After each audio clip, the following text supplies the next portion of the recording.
નમસ્કાર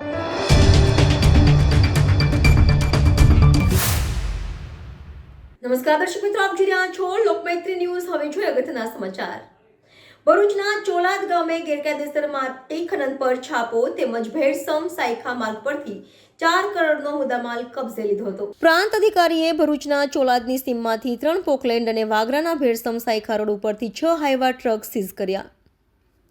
ભરૂચ જિલ્લામાં ગેરકાયદેસર ખનીજનું ખોદકામ કરતા તત્વો પર વહીવટીતંત્રએ લગામ કસવા કમર કસી છે। આ અંગે અનેકવિધ ફરિયાદો ઉઠવા પામી હતી, જેને પગલે ખનીજ ચોરી કરતા તત્વોમાં અંકુશ લાવવા માટે ભરૂચ જિલ્લા કલેક્ટર ગૌરાંગ મકવાણાના માર્ગદર્શન હેઠળ પ્રાંત અધિકારી મનીષા મનાણીને એક પછી એક જગ્યાએ પોતાની ટીમને લઈ ગેરકાયદે ખનન ચાલતી પ્રવૃત્તિ સ્થળે પહોંચી કાયદેસરની કાર્યવાહીને અંજામ આપી રહ્યા છે।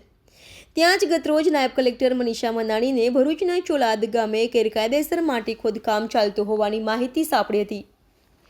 માહિતી મળવા સાથે જ મહિલા અધિકારી પોતાની ટીમને લઈ રાત્રિના અંધકારમાં નીકળી પડ્યા હતા। ચોલાદની સીમમાં અવાવરૂ સ્થળે પહોંચી જઈ ગેરકાયદે માટી ખોદકામ કરતા 3 પોકલેન્ડ, જેની કિંમત આશરે 1.5 કરોડ રૂપિયાના વાહનોને સીઝ કરી તાલુકા પોલીસના હવાલે કર્યા હતા। જ્યારે વાગરાના સાયખા ભેળસમ માર્ગ ઉપરથી ગેરકાયદેસર રીતે સાદી માટીના વહન કરવા સંકળાયેલ 6 હાઈવા ટ્રક, જે પૈકી 3 માટીથી ભરેલા અને 3 ખાલી હાલતમાં ઝડપી પડ્યા હતા।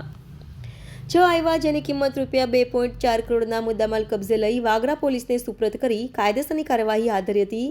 હાલ તો મહિલા અધિકારીની કાર્યવાહીને લઈ ખનીજનું ગેરકાયદેસર ખોદકામ કરતા તત્વોમાં રીતસરનો ખોફ ફેલાઈ જવા પામ્યો છે।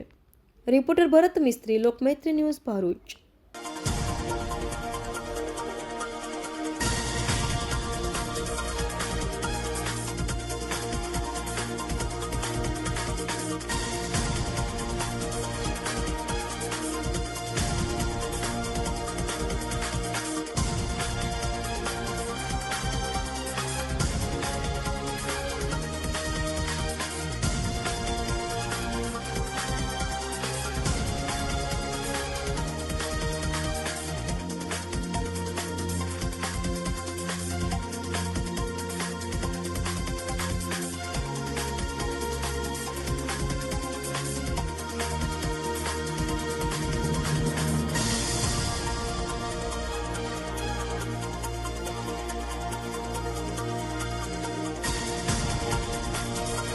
લોકમૈત્રી ન્યૂઝ સાથે જોડાયેલા રહેવા અમારા યુટ્યુબ ચેનલને સબસ્ક્રાઇબ કરી ફેસબુક અને ઇન્સ્ટાગ્રામ પેજને લાઇક અને શેર કરો।